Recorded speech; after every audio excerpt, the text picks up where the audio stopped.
Okay, Bismillahirrahmanirrahim. Assalamualaikum warahmatullahi taala wabarakatuh.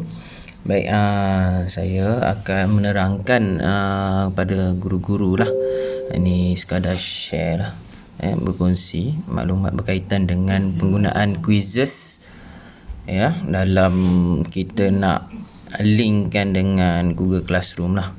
Okey, yang pertama kalau kita tengok di sini, kita akan buka kita punya quizzes account. Okey, akan keluarkan apa kita punya account. Contoh saya kat sini Hafizul MOE. Jadi saya akan create quizzes. Sebenarnya quizzes ni mudah saja. Quizzes ni kita akan buat mudah dengan kita create a new quiz. Okey, selepas tu kita akan contohlah saya akan masukkan tajuk dia di sini, nama quiz. Contoh quiz DC lah contohlah kan. Lepas tu saya akan buka dalam education. Okey, next. Okey, sebenarnya untuk nak memudahkan kita akan boleh cari kita punya jenis soalan. Contoh soalan kita boleh kata copy lah daripada mana-mana quiz daripada guru lain ke apa. Kita berkongsi contoh lah, saya akan cari soalan berkaitan dengan sains. Contohlah sains tingkatan berapa, kita boleh tengok sebenarnya. Okey, contoh sains. Okey, dia contoh dia sains. Okey, kita boleh add sebenarnya, add masuk. Okey, bila add masuk kita tengok soalan tu dia dah copy dalam kita punya quiz lah. Sebenarnya senang saja. Kalau lepas tu kalau kita nak edit, kita boleh edit lah soalan dia, jawapan dia apa. Tak ada masalah. Lepas tu kita boleh edit kita punya timing lah untuk pelajar-pelajar kita. So selesai semua, kita kumpul soalan tu. Kalau kita nak buat soalan sendiri pun tak ada masalah, okey saja. Jadi kita akan finish quiz.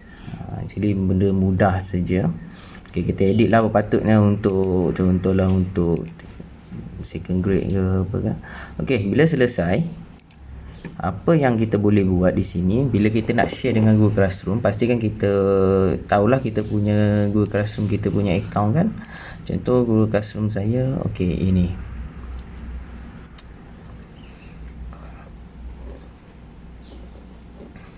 Okay, contoh saya nak share dengan kelas 2C, contoh sains, contohlah ni pi lah, tapi ini saya bagi sampel lah contoh.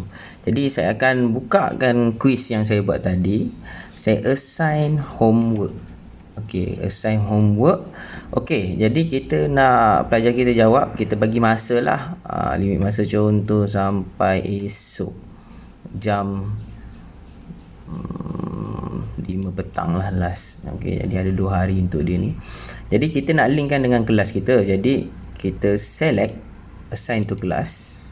Okay, actually sebelum tu untuk kali pertama lah, kali pertama guru-guru kalau tak ada lagi kelas, dia akan manage kelas.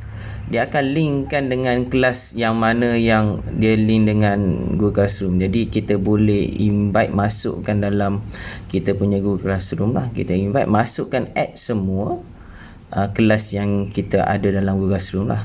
So untuk yang ni kita boleh host, select kelas yang kita nak assign. Contoh macam tadi saya nak assign 2C. So saya akan tekan klik saya 2C. Okay, saya akan tekan next. Jadi selepas itu di sini ada keluarkan pi 2C 2020 kan. Jadi saya terus assign game. Okay, so kat sini dia akan bagi masa sehingga esok. Jadi ada masa dia 4:59 PM lah, dia akan habis. Jadi untuk nak lihat balik kelas ini, dia automatik dia akan link dengan Google Classroom. Okay, saya akan update.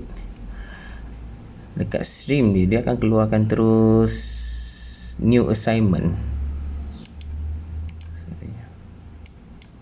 Okay, new assignment. Okay, sini. Hafizul Benci Husin post a new assignment via quizzes DC. Okey, tadi nama di DC kan. Jadi kita boleh tengok dekat classwork. Jadi classwork automatic dia akan create kita punya quiz tu. Jadi asal dia adalah kita boleh edit sebenarnya.